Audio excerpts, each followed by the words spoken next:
Engineering has always been a very collaborative process because of the scale of work and the different roles involved in it. This has changed due to AI, but at the same time, it brings new ways of collaboration. Different models have different strengths, either in their roles or in their cost. Let's take one example. It's a well-known fact that the latest Gemini models are really great at designing. They're way more creative than any Claude model, especially if you give them less instructions. But overall, Opus 4.6 is an outstanding model, especially with Claude Code as the tooling around it, which is a much more stable tool than Gemini CLI. But there's no efficient way to use these together in a shared workflow. Even if you do try to use them, you'll have to do a lot of the manual work, and there's no way to make these agents do the work autonomously. Recently, we came across a tool that solves this communication problem by letting different agents with different models in them chat with each other and removes us from the middle.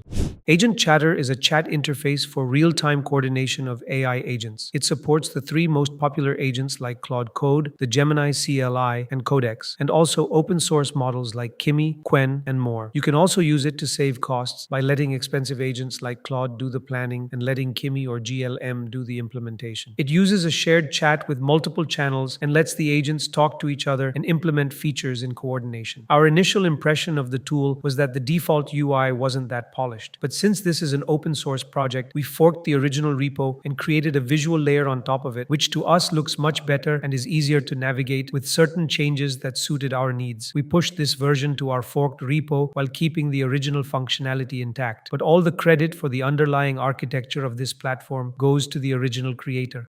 Now, this project actually contains a bunch of scripts that you need to run once for initializing the agents for this tool. These scripts are the entry points to running the system, and without them, you can't run any agent. To access these scripts, you need to clone the entire repo. The repo pretty much contains scripts to initialize all of the agents separately. But before you use the scripts, if you're on Mac OS or Linux, you need to have tmux installed. Tmux is basically a terminal multiplexer. It allows you to create multiple terminal sessions and control them all from a single point. This is what the agent chat uses underneath, to send tasks to each terminal agent that it's running. For those on Windows, you can run the scripts directly and it's going to work for you. They have listed all the commands for running each agent's scripts. So for example, if you're going to be using Claude Code and the Gemini CLI together, you copy the commands for them and paste them into the terminal in the folder where you cloned the repo. You can select the commands for whichever agents you want to run. Once you paste the command, an agent session is going to spawn up in the tmux session. You can use as many agents as you like in your setup. For example, you could set up 4 agents, 3 Claude sessions, and 1 Gemini session. But no matter how many agents you use, each one needs to be run in a dedicated terminal. So if you are running 4 sessions, you need 4 terminals running side by side, and you'll be able to control them all from the single chat session in the tool. Now, once everything is installed, when you navigate to localhost, you should see all of the agents you started running displayed in the chat panel.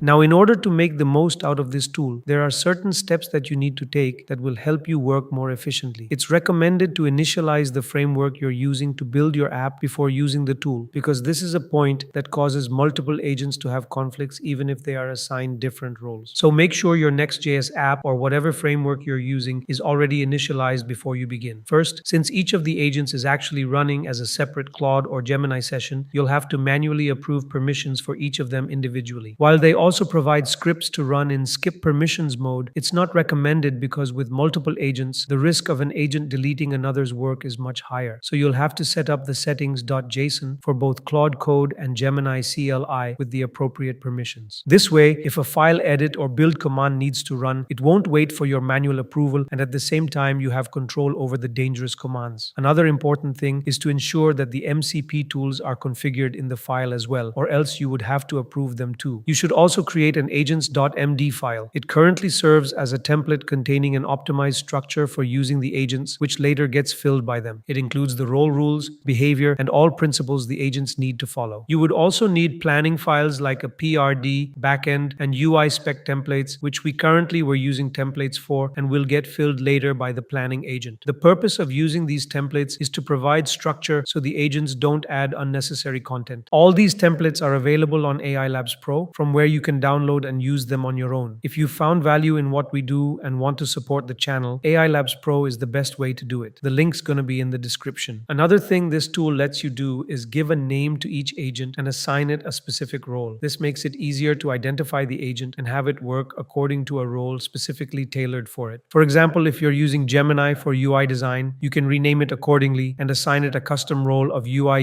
UX expert. You assign names and roles to each agent so that they operate in accordance with the persona set for them. And lastly, you need to set up certain rules so that the agents follow the tasks properly. As mentioned earlier, you should be using agents.md, but Claude uses Claude.md and Gemini uses Gemini.md, and neither uses the other as their key instruction file. So to coordinate them, you use agents.md and add a rule so that they both refer to it as the key guiding file. You can set up multiple rules to fit your needs and add as many as you want. But when you create a rule, it first resides in draft, and you have to manually move it to active for the agents to recognize it. Rules are refreshed after every 10 chat triggers, which you can adjust according to your needs. Another thing to note is the loop guard, which by default is set to 4. The loop guard is the maximum number of agent-to-agent hops before the agents pause their tasks and wait for input. It was added to prevent agents from getting stuck in a cross-questioning loop for too long. Once the loop guard is reached, the agents stop communicating and you have to send a continue command to resume. You should increase it if you want the agents to better coordinate with each other for longer. But before we plan the implementation, let's have a word from our sponsor, Airtop. If you're spending hours every week manually scraping data or clicking through dozens of browser tabs, there is a much better way to handle that. Airtop is a cloud-based platform that lets AI agents interact with the web just like a human would, using custom or pre-built templates that solve the most annoying manual tasks. Think of it as a cloud browser that handles all the grunt work for you. For example, I'm using a template to research competitor pricing. I just give the agent instructions in plain English, no code required, and it navigates the site, handles the login, and extracts exactly what I need into a clean format. My favorite part is that it bypasses frustrating anti-bot measures and captchas that usually break traditional automations, making it incredibly reliable for high-volume work. Build reliable automations in minutes and sign up for Airtop for free right now. Click the link in the pinned comment and start building today.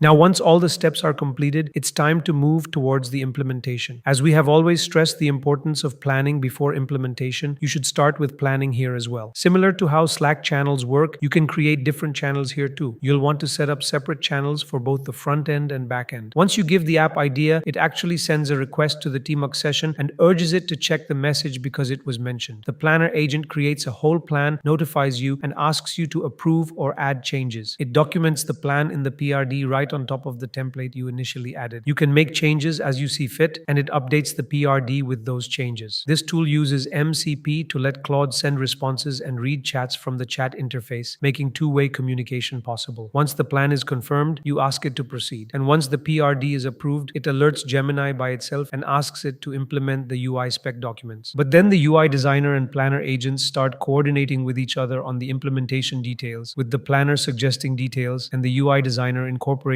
those into the plan, and then the review continues back and forth. Now, one thing to note, even though we had set the loop guard to 8, it didn't register that for some reason. So we hit the max loops after just 4 iterations and were prompted to continue the conversation. Now the builder gets informed that the plans are ready to implement by the UI designer, and the builder acknowledges that it has received the plans and waits for approval to proceed. The designer agent also alerts you that it wants to proceed with the UI implementation, which you should hold off on until you've reviewed the plans yourself. In the backend channel, you can ask the builder agent and the planner to check the backend.md, which gets created by the planner when it's implementing the PRD. You use them to coordinate with each other to validate the documents, but each of them may identify gaps in the implementation. So they all coordinate with each other and involve the UI designer to deal with the UI specs, having them work together to fix the issues. You can then ask the planner for one more review once they've implemented everything. In our case, they found some additional issues during the final review. After addressing those, all agents confirmed that the issues were resolved and the app was ready to be built. But you don't want to build it just yet. There's one more step you should take. You want to have them review the plans with each other. This tool has multiple modes to try, and you should test the planner mode. You can try out multiple modes for design review, code critique, and more. These modes work in 3 phases with different models playing different roles. You set the planner agent as the presenter, who lays out what it had done previously, and the reviewer agent as the challenger, who critically challenges what the presenter says. The planning agent is the synthesizer, combining the findings from each. The session starts when the presenter presents, after which the challenger critically analyzes the findings and stress tests the documents, identifying a lot of gaps. Because the agents are cross-questioning each other, they're able to identify and fix many issues that would slip through otherwise. After which you end up with the final plan, which marks the end of the 3-phased session. Also, if you are enjoying our content, consider pressing the hype button, because it helps us create more content like this and reach out to more people.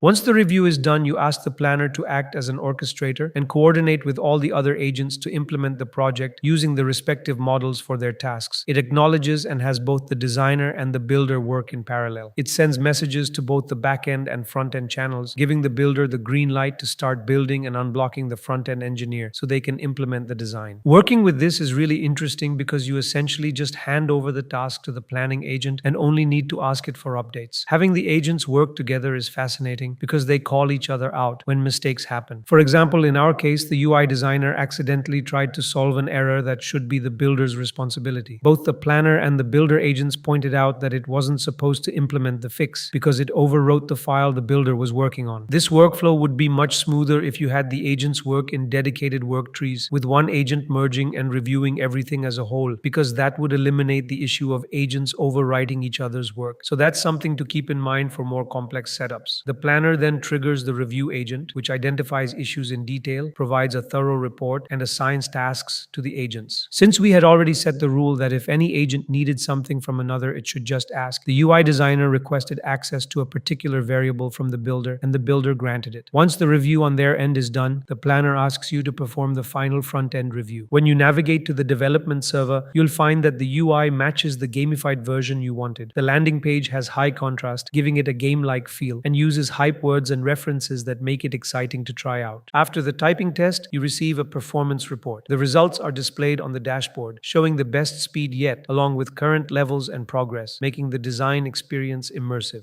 That brings us to the end of this video. If you'd like to support the channel and help us keep making videos like this, you can do so by using the super thanks button below. As always, thank you for watching, and I'll see you in the next one.